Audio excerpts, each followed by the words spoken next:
Over the past year, we've been working to highlight small businesses in our area and show you how they are finding new ways to stay afloat during the pandemic.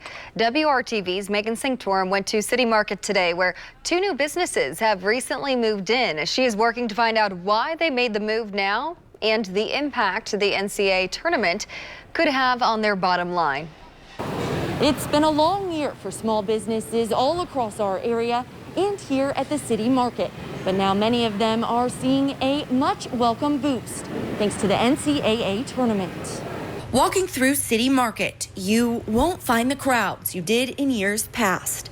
And several businesses have moved out, but some see those vacant stands as an opportunity. But we were going to look to move to like another standalone building. But with COVID, we kind of decided to downsize a little bit. The manager at Maxine's Chicken and Waffles says City Market was the perfect fit. They just relocated here from their downtown location on East Street. And a lot of people are moving away from going to dine-in places. So sometimes rent can get expensive and things like that, like having an entire dining room and with the third parties like Grubhub and Uber Eats. So now this space will allow them to keep serving their family recipes to the community, but they're doing it in a new way, hoping to get additional customers through foot traffic. It's something they're expecting a lot of in the coming weeks due to the NCAA tournament. The tournament is also bringing new catering customers as well. The NCAA tournament has been very helpful this week. We've got catering orders for like 8 different schools right now. The director of the City Market says she hopes this boost helps current merchants and attracts new ones as well. We're going to look towards the future. We're going to be hopeful that we can get some diverse businesses in here. And they hope to keep that momentum going even after the tournament ends. Working for you, Megan Sanctorum, WRTV.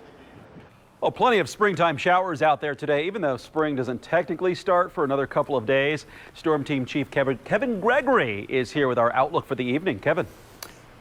It's been that combination of wind and rain, Mark, along with falling temperatures. How windy? This is the peak gust in Lafayette, 48 miles per hour. As far as rainfall, Terre Haute's had over 1.5 inches. And if you go north of Indy, easily 1 to 3 inches of rain widespread.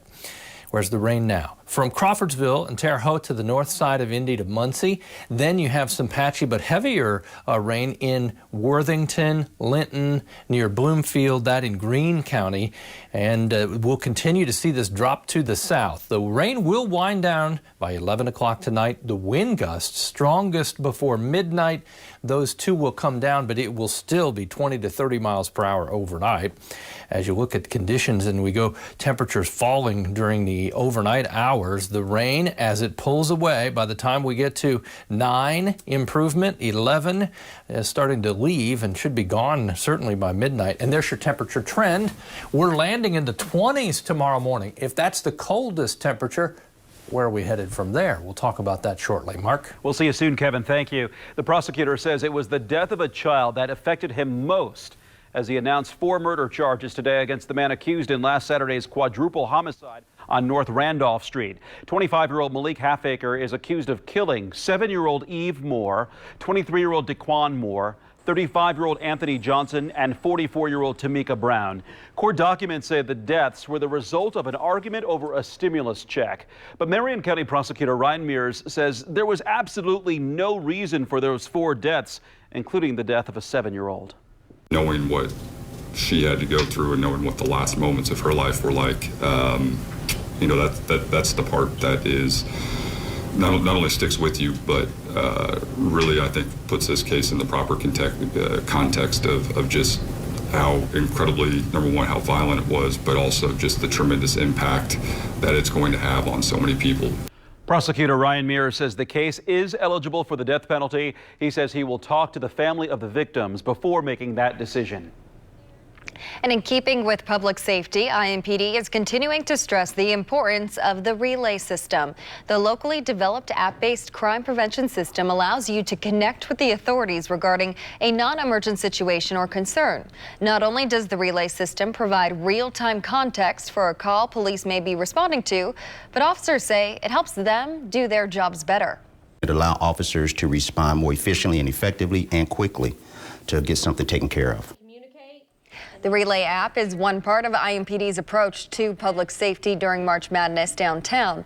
Teams of public safety ambassadors will be patrolling, and 50 new cameras were recently installed around downtown so IMPD can better watch the area. Things are about to reach a boiling point up in West Lafayette. Coming up, the excitement over their own team making the tournament and how the home of the Boilermakers is getting ready to host part of the month of March. Then we are headed live down to Bloomington as the NCAA tournament brings excitement to the entire state. Our Brad Brown brings us a set for the first round coming up in sports. Every single NCAA tournament game is in Indiana this year, so how about celebrating the state's history in the tournament? We are calling it WRTV's Tournament Trivia. Here's today's question. The Hoosier Dome hosted the first of 4 Final Fours in 1991. Which 4 teams advanced to Indy that year? We'll reveal the answer when the News at 6 continues.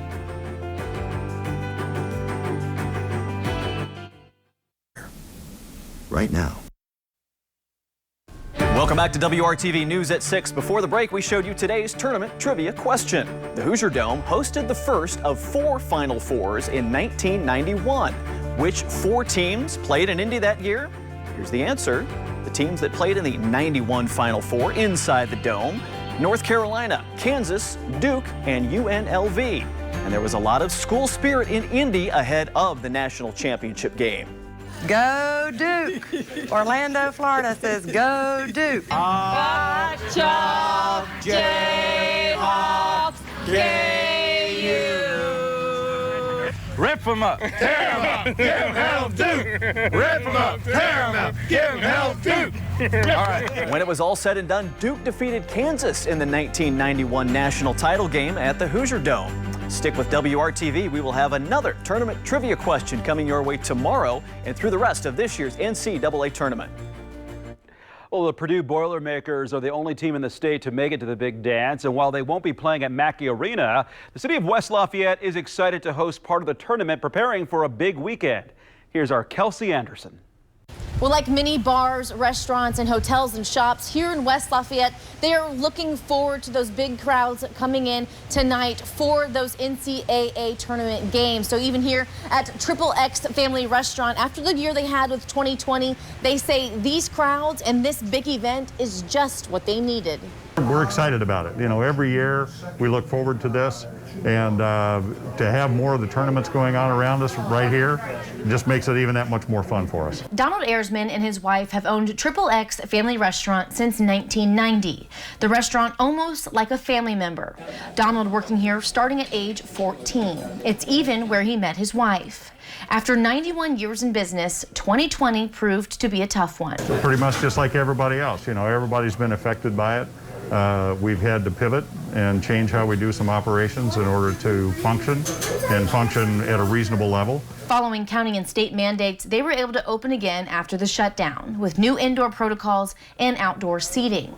And now that the madness of March has made its way to West Lafayette, Ayersman says they are ready for the crowd. Like everybody else has had to ramp up for it, and we're doing the same thing and getting ready for the crowds coming in for the tournament. Jo Wade is the president of Visit Lafayette West Lafayette, and she tells me she is stunned by the economic impact the tournament is already having on the area. I have to say I probably was wrong. I really didn't think we'd have much impact. I was still excited about it, but you know, we contacted a bunch of hotels, but you know, they're filling up. The hotels are like doing flips, you know, I mean, one sold out. And she knows those guests coming to town will eat, shop, and fill up their gas tanks as they get ready for the big dance. I can't tell you how excited we are. And back at XXX, Airsman says despite not having TVs to watch the games, he hopes you'll stop in for a bite to eat while you're in town. Come on in. We'd love to have you. You come in, have one of our signature 100% sirloin burgers, our famous XXX root beer, and get yourself kind of primed and ready for the big shows after. There are going to be 6 games played at Mackey Arena over the next few days. That first one tipping off in just about an hour, that game between Drake and Wichita State. Reporting in West Lafayette, Kelsey Anderson, WRTV. Thank you, Kelsey. And bringing you a live look outside right now from one of our Weather Now cameras. We're going to take it over to Kevin to see if we'll need to keep that umbrella around for the rest of this week. Kevin, we definitely needed it for today. We will have a break after today. You need it for the next few hours. How about that? Not the next few days. Windy conditions, they'll stay gusting, the winds 30 to 40 miles per hour through midnight, and then drop generally under 30 miles per hour after that. It will be a windy day tomorrow. We just won't see the extreme gusts that we've had today. There's your flood advisory. It includes just about everywhere north of Indianapolis as we go into the late evening, anywhere from 1 to 3 inches of rain in that area already. It's still raining. This is much lighter than it has been. There are some pockets in Morgan County, and then as I mentioned in Greene County as you get southwest of Spencer, some downpours. All of this will move in essence from northwest to southeast. And look at how the probability of rain, this is for Indianapolis, drops off quickly after 9 o'clock. It will take a little longer south and east of Indianapolis for the rain to clear. Skies will clear tomorrow. There's your cloud cover over Bloomington, where we'll hear from Brad Brown in just a couple seconds. Temperatures, they're in the 40s. Once you get into southern portions of the state, it doesn't feel that warm because it's windy everywhere. It's 36 in Tipton, 43 in Bloomington. Temperatures in the morning will all be united in the 20s. A very cool start to your Friday. Sunshine, 49 for the high Friday, and see the jump into the 50s Saturday. We make another jump on Sunday, holding on to the sunshine. Temperatures through the day tomorrow. Start cold, but end in the upper 40s. So a decent recovery with all that sunshine. But again, the northeast wind 10 to 20 miles per hour with some higher gusts. Weekend temperatures warmest on Sunday, and even overnight lows will start warmer. We'll be above freezing to start the day on a Sunday. There's your hourly forecast Saturday. Temperatures move their way into the upper 50s. If you're wanting to play golf on Saturday, maybe a little too soggy, you'll have to check your local course, but you'll have to wait until